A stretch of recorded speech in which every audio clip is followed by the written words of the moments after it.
Bom dia para você! Louvado seja o nome de Deus porque estamos juntos de novo, não só pela presença uns dos outros, mas também porque temos certeza absoluta que este programa tem sido assistido por todos os anjos do céu.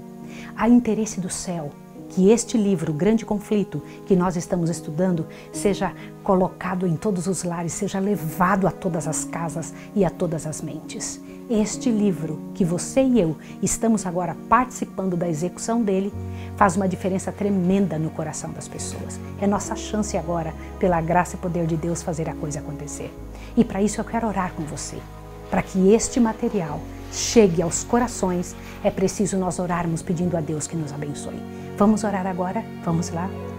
Bendito seja o nome do Senhor. Bendito para sempre seja teu nome, ó Deus bendito.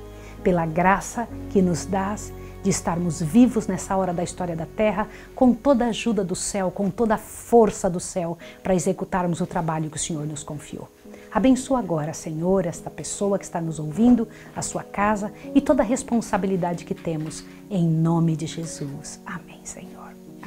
Louvado seja Deus, porque já se foram 8 programas, 8 capítulos do livro Grande Conflito. E hoje, pela graça e poder de Deus, vamos estudar Despertam as Nações. O seu programa Tocha está começando.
Queridos, Deus sempre tem um método muito singular de dirigir a sua igreja na terra.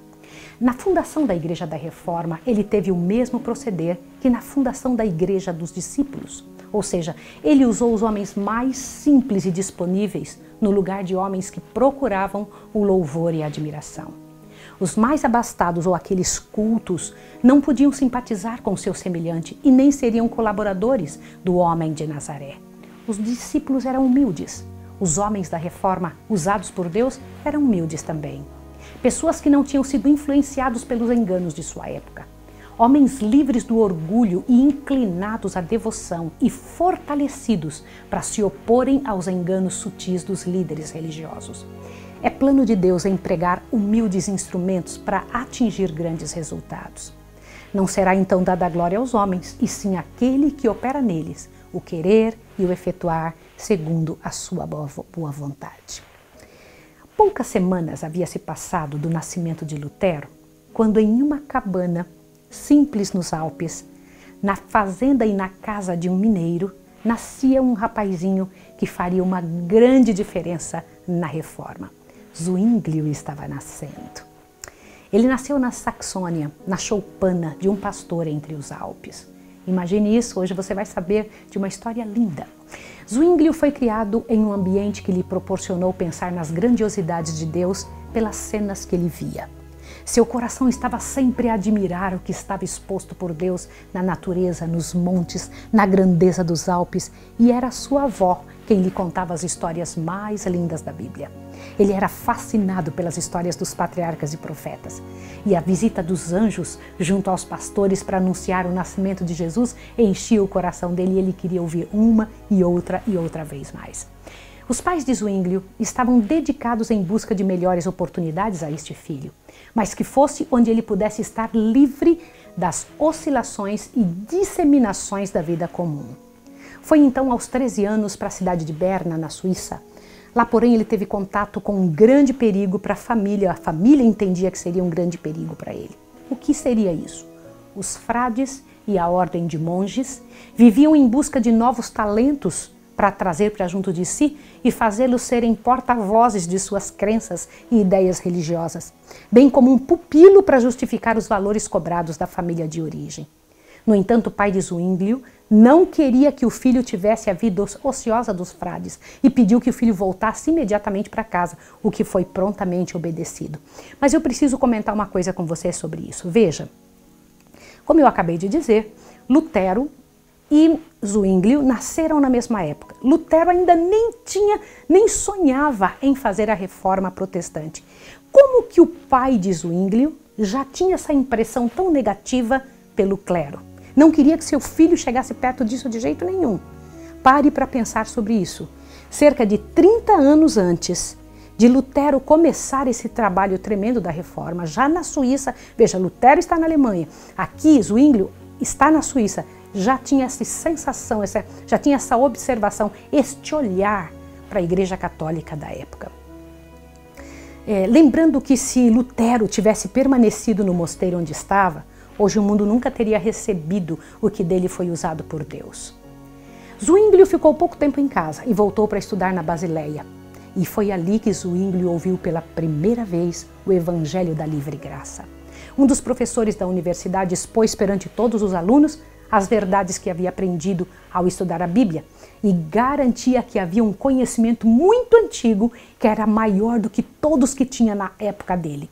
E essa verdade era que Cristo, em sua morte, era o único resgate do pecador e que isso superava em muito qualquer ensino de outros escolásticos ou sábios. Isto impressionou grandemente o coração de Zwinglio.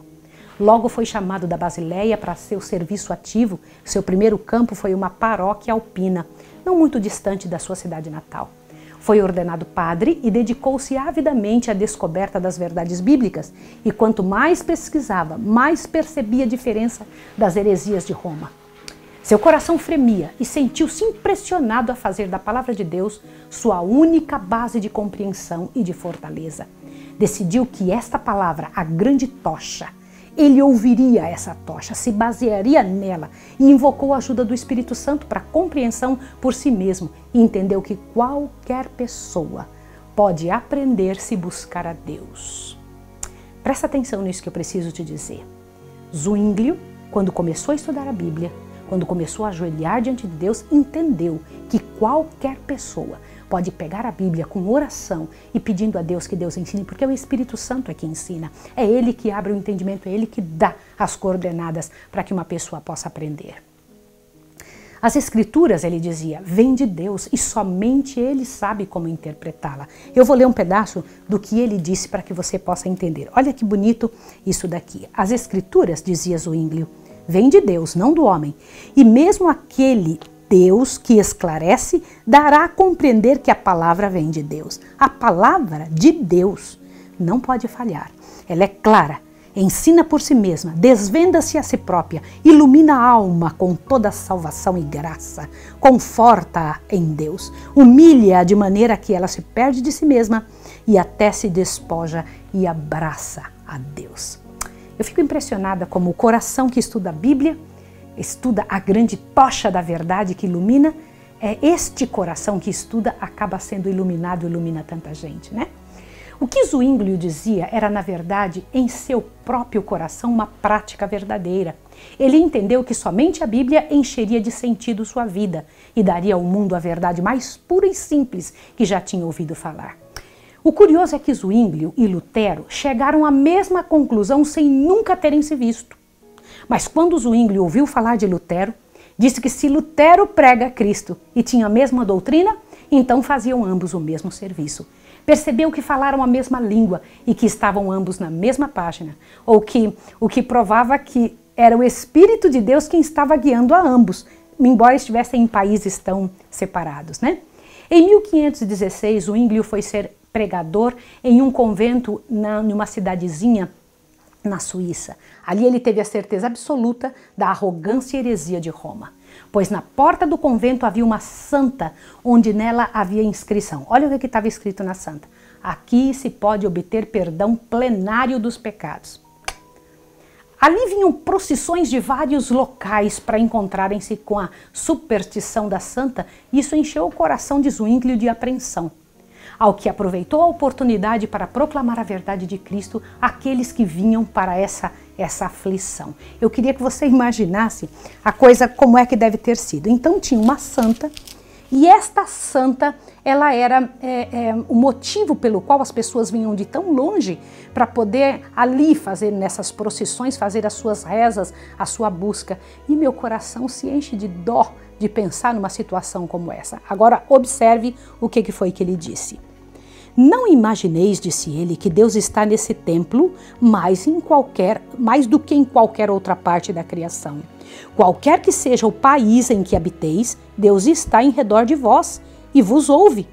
Podem obras sem efeito, longas peregrinações, ofertas, imagens, invocações da Virgem ou dos santos assegurar-vos da graça de Deus? Que vale a multidão de palavras em que nos envolvemos nessas orações?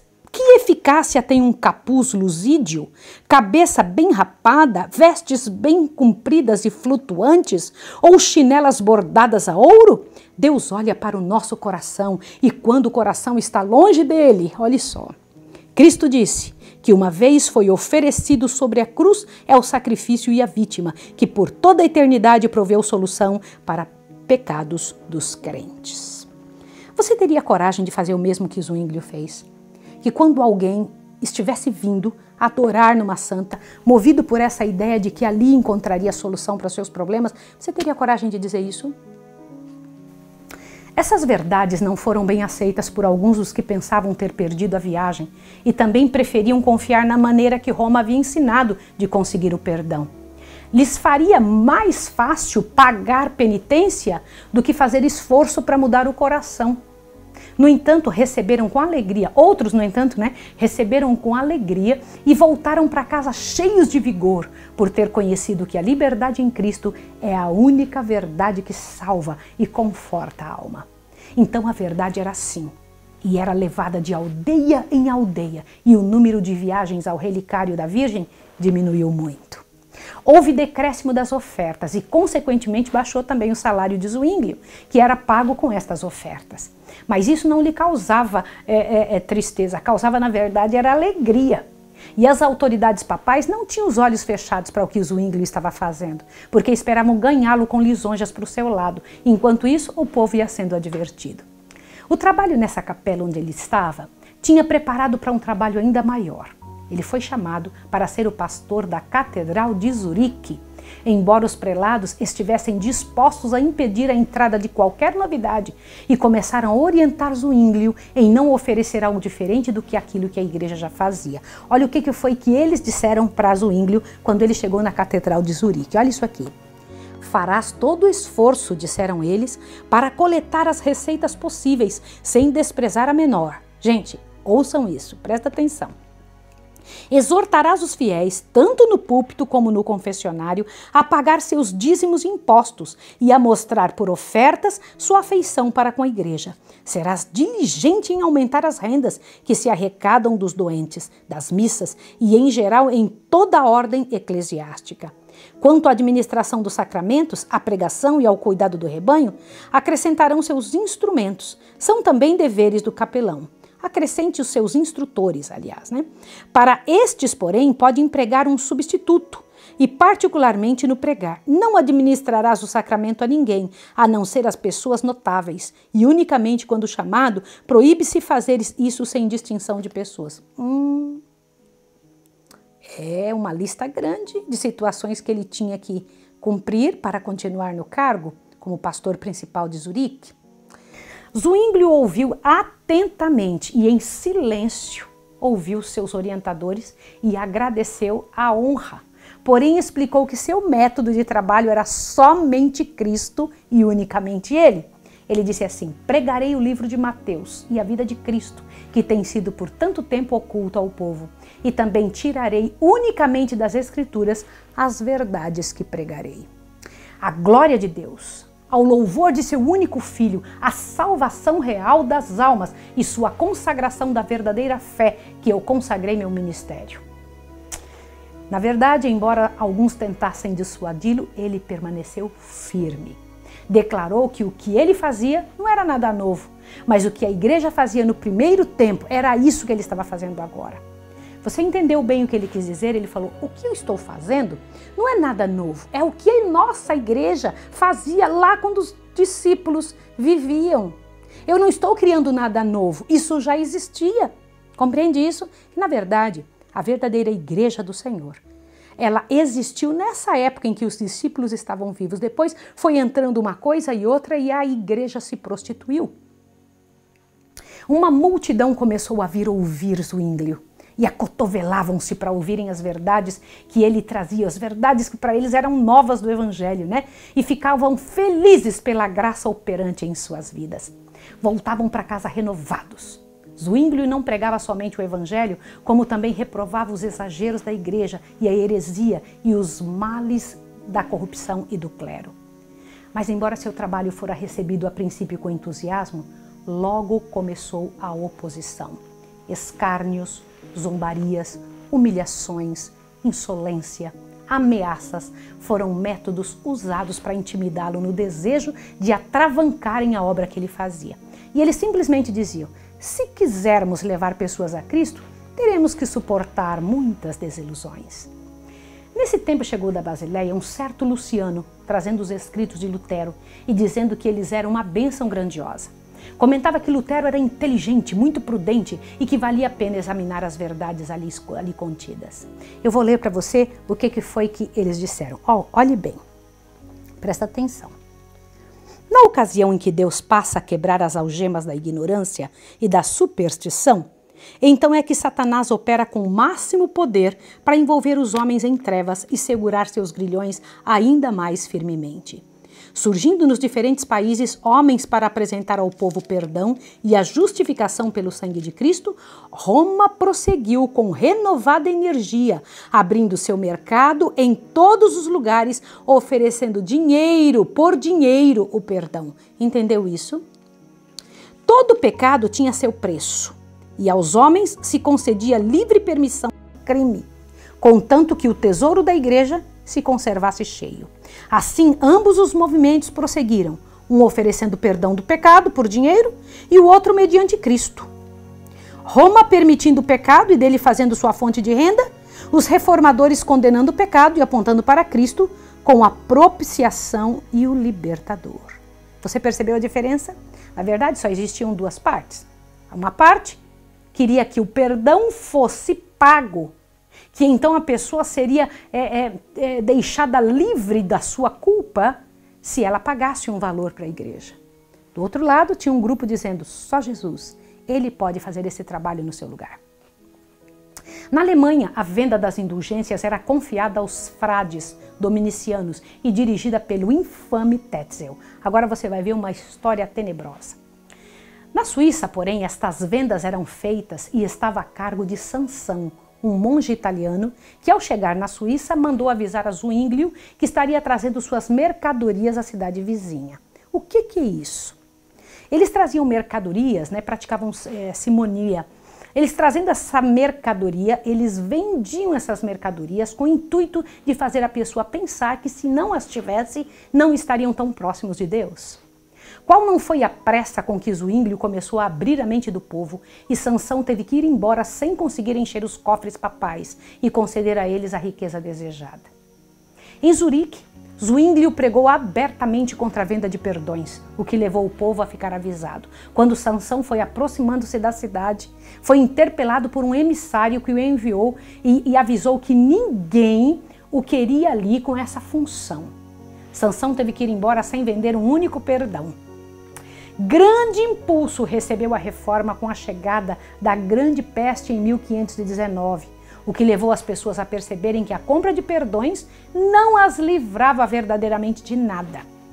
Zwinglio caiu doente em Zurique e se pensou que ele faleceria. Ficou muito mal e sentiam a sua saudade dele, mas quando voltou, estava mais forte do que nunca para continuar os trabalhos que tinham sido confiados a ele para pregar. E pregar era a sua missão, E o fazia com ardor, pregava sobre a origem do homem, a criação de Adão e Eva, o amor de Deus pela humanidade e o cuidado infinito de Deus para com seus filhos amados. Explicava que as pessoas não estão livres para pecar por terem a graça de Cristo à sua disposição. Suas pregações tinham vida e as catedrais não comportavam a multidão que vinha ouvir as mensagens de Deus. Mas eu preciso te explicar uma coisa. Nós vimos ontem que as pessoas gostavam de estar perto de Lutero. Agora as pessoas, nós estamos vendo no estudo de hoje, que amavam ficar perto de Zwinglio. Quero te contar uma coisa. Não é a pessoa. É o que Deus faz pela pessoa. Um instrumento usado se torna um espaço onde Deus usa. E então Deus é muito engraçado. Ele empresta para nós o seu poder e as pessoas, por amarem a verdade, elas se aproximam do instrumento. Compreende isso que eu estou te dizendo? Passo a passo avançava a reforma na Suíça, mas seus inimigos levantaram-se em ativa oposição. Há um ano antes, o reformador de Wittenberg havia dito seu não no concílio de Worms, e agora parecia que estava tudo se encaminhando para o mesmo fim na Suíça. Diversos ataques tinham sido feitos contra Zwinglio, ou seja, pela discórdia, acusação, imposição de medo. Inclusive, várias pessoas tinham sido sentenciadas à prisão e à fogueira, mas Zwinglio parecia não se intimidar. Foi então convocado um concílio onde Zwinglio foi acusado de estar disseminando doutrinas heréticas ao povo e estar causando desordens. Zwinglio disse abertamente que sua congregação era mais calma e pacífica, pois recebia a palavra da vida constantemente e era exatamente por isso que ela era mantida em paz.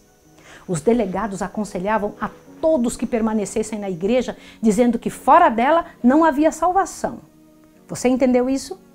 O clero dizia para o povo, não saiam da igreja católica, porque fora dela não há salvação. Zwinglio dizia imediatamente, ele contestava dizendo, sabe o quê? Falava o que eu vou ler agora para você.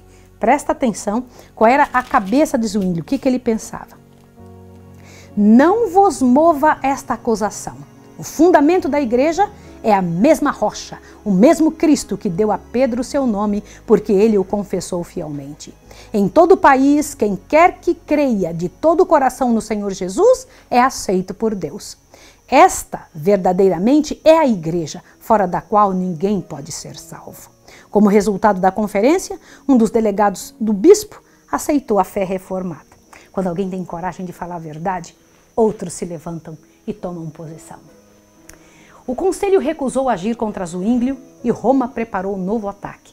Os amigos da verdade, que estavam desapontados pelo desaparecimento de Lutero e agora ganhavam novo ânimo ao ver que a reforma se estendia para a Suíça e de lá para o mundo.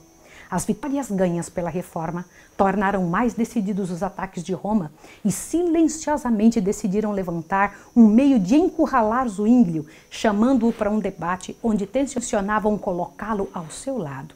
O local escolhido para o debate foi em Bade, que era um centro de martírios e fogueiras acesas.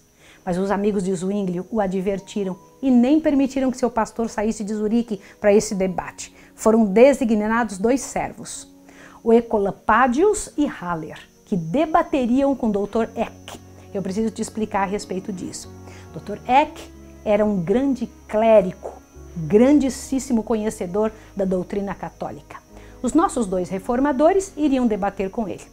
Esse Dr. Eck, que por sua vez seria apoiado por um sem fim de ilustres doutores. Zwinglio não participou pessoalmente do debate, porém sabia tudo o que corria dentro do local. Um jovem escrevia cada palavra e voltava durante a noite para perto de Zwinglio, que respondia e dava sugestão aos comentários, e assim cartas eram trocadas entre os amigos. Estes jovens não eram vistos e nem percebidos, porque viajavam à noite e traziam cestos de galinha na cabeça quando entravam em Bade e não eram então percebidos. Assim Zwinglio trabalhou mais à distância do que se tivesse vindo em pessoa. Os representantes de Roma, exultantes de sua vitória, vieram a Bade luxuosamente vestidos e sua mesa era regada do mais puro vinho e viviam divertindo-se em festejos e gracejos. Esse contraste era visto e percebido claramente pelo povo reformador, que comia frugalmente e rapidamente. Eu quero fazer uma pausa aqui. Eu fiquei muito impressionada quando eu li esse detalhe a respeito de como comiam os reformadores. Eles comiam frugalmente. Interessante isso, não é? Não te faz pensar? Guarde essa informação que você vai entender depois, tá bom? O herdeiro de Oecolampadius observou que ele estava sempre estudando e em oração e comentou que o herege era pelo menos muito religioso. Só para você ver que uma pessoa, quando se levanta para falar da palavra de Deus, é muito observada. Percebe? A pessoa que estava ali sendo responsável pelo local onde ficariam os reformadores, ficou de olho neles para ver que comportamento eles tinham. Na conferência, Dr. Eck subiu para falar ricamente vestido, enquanto Oecolampadius estava humildemente trajado e foi obrigado a tomar assento frente à sua oponente em um banquinho tosco. Dr. Eck tinha uma capacidade de comunicação invejável e se mantinha sempre atento, visto que o ouro e a posse de riquezas era a razão para tanto empenho. Ele parecia muito confiante. E quando lhe faltavam argumentos, ele recorria a insultos e mesmo a blasfêmias. O Oecolampadius entrou em respeito, com muito respeito na discussão. Eu quero lembrar você agora de como Martinho Lutero entrou diante da dieta de Worms. Você lembra disso? O jeito, a maneira de falar, embora vestido muito simples, mas com muita educação. Não foi diferente com esse nosso reformador, modesto, não confiante em si mesmo. E ele começou com as seguintes palavras. Observa isso aqui agora, olha só. Não reconheço outra norma para julgar a não ser a palavra de Deus. Embora gentil e cortês de maneiras, mostrou-se capaz e persistente. Enquanto os romanistas, segundo seu hábito, apelavam para os costumes da igreja como autoridade, o reformador apegava-se firmemente às escrituras sagradas. O costume, dizia ele, não tem força alguma em nossa Suíça, a menos que esteja de acordo com a Constituição. Ora, em assunto de fé, a Bíblia é nossa Constituição. Ai, aleluia! Eu gosto tanto de ouvir isso. Imagina que coragem desses homens, não é? Era grande o contraste entre os oponentes. De um lado, a educação, moderação e respeito dos reformadores, e do outro lado, a jactância e violentas palavras de acusação dos romanistas. E isso fala aos espíritos do povo. O debate continuou por 18 dias. No final, Roma tomou a liderança, dizendo que ganhara o debate, e a maior parte dos delegados ficaram do lado de Roma. E a dieta declarou vencidos os reformadores e notificou a eles que Zwinglio e eles também estavam separados da igreja. Mas o tempo revelou de quem estava a vantagem. Não muito tempo depois, as importantes cidades de Berna e Basileia se declararam a favor da reforma. Isso não te faz pensar? Se não te enche o coração? Quando eu penso a respeito disso, eu fico, meu Deus, que bênção grandiosa. Num espaço, num lugar, estava o Senhor Deus levantando e movendo o coração de alguém na Alemanha. Num outro país, um pouco distante, ali separados pelos Alpes, estava um outro menininho nascendo com a mesma função. Deus estava tocando naquele coração para levantar a verdade de Deus na Suíça também. No nosso próximo estudo, você vai ficar impressionado de ver como se despertou a Europa. Quem veio ajudar? O que foi que aconteceu com Lutero? Qual foi o espaço especial que aconteceu na vida dele enquanto ele está ali fazendo um trabalho? Fique imaginando um paralelo aqui na Suíça e na Alemanha. E daqui a pouco você vai ver a reforma se estendendo para outros lugares. Eu vou orar com você agora. Amado Deus, querido Pai, abençoa-nos pela graça e pelo poder de Jesus. Fortalece-nos, Senhor, porque eu sei que teremos que defender o que cremos daqui a uns dias. Abençoa essa pessoa para que entenda a responsabilidade de todas estas situações em que está vivendo, para que Jesus possa habitar em sua casa e usá-la também. Em nome de Jesus. Amém. Vamos ver você amanhã. Estaremos juntos novamente, pela graça e pelo poder de Deus, com o estudo número 10, A Europa Desperta. Deus abençoe você e até amanhã.